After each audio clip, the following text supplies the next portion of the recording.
It starts and ends up here. All right, it's time to recharge this and reboot this.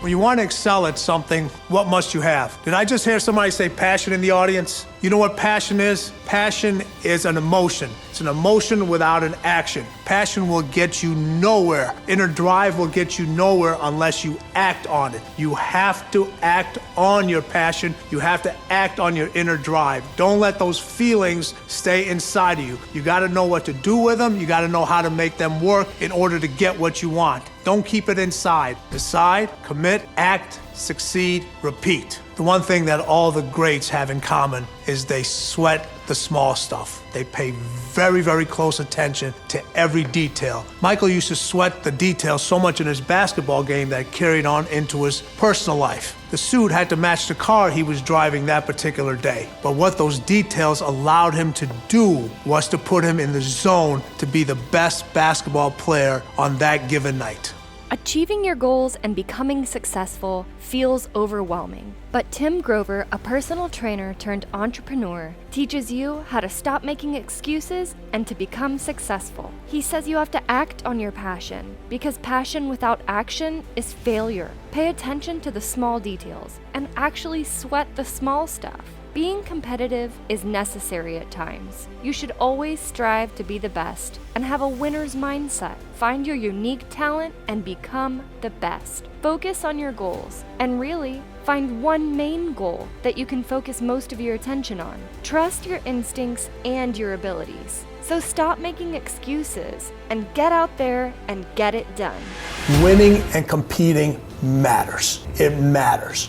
You're not, 30 people apply for a job, 30 people are not getting the job. One person's getting the job. If you don't teach competitiveness and how important it is at a young age, when they hit adversity, they don't know what to do with it. Because it's the same thing, when you're competing at something, it's not, why was Michael and Kobe who they were? Tom Brady, Dwayne Wade, Wayne Gretzky, Muhammad Ali, Floyd Mayweather, all these guys. Not because of their physical gifts. Yes, that had a lot to do with it. It's up in here. Listen, we're not going to learn to fight like Floyd. We're not going to learn to play basketball like Michael. We're not going to be able to do these things, but you can all think that way in whatever you're doing. You can all take that action. You can be that cleaner in whatever you want to do. It starts and ends up here.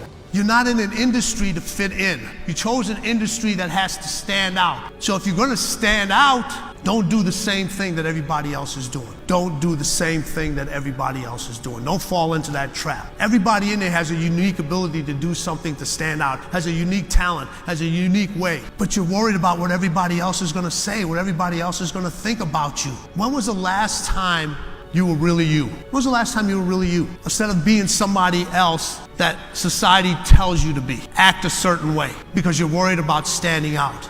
A cleaner is an individual who's the most competitive at what they do. They have a one goal in mind focus, and whatever that focus is, they don't let anything outside of them deter them from getting what they're trying to reach. It's a positive way of thinking and acting on that main goal and not allowing you to get deviated by other things that come in life. It's not a happy lifestyle, but it is a relentless lifestyle to get what you want. Well, you know what? In the book Relentless, we talk about the don't think concept. Your skills are so finely good at what you do, whether it's trading, making business decisions, playing basketball, that you know if you do fail at something, it's just this little stumbling block. The next time you're going to succeed because you've done it over and over again, not only physically, but your mental preparation. Knowing that you're the best at what you do and you've done all your homework to get to that point. Relentless is about trusting your instincts, but the only way you can trust your instincts is if you've done your homework and your skill is so finely tuned at whatever you do. Well, you have to keep yourself focused on whatever your ultimate goal is. There's stumbling blocks all the way. People get laid off, you have a bad game, you get traded from a team that you don't want to be with. But if your goal and your focus remains the same, that hey, this is going to happen and I know I have the skills and I have the knowledge and I have the instincts to dig myself out of this hole, you will dig yourself out of the hole. You have to control the situation. Don't let the situation control you. Well, the dark side is something that's in everybody, but it's a situation that you have to control the dark side. If it controls you, that's when things start to go real bad. That's when you have a tendency to go to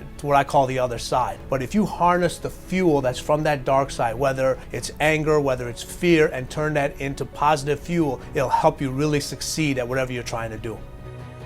Thank you for watching, and please don't forget to like, comment, and subscribe.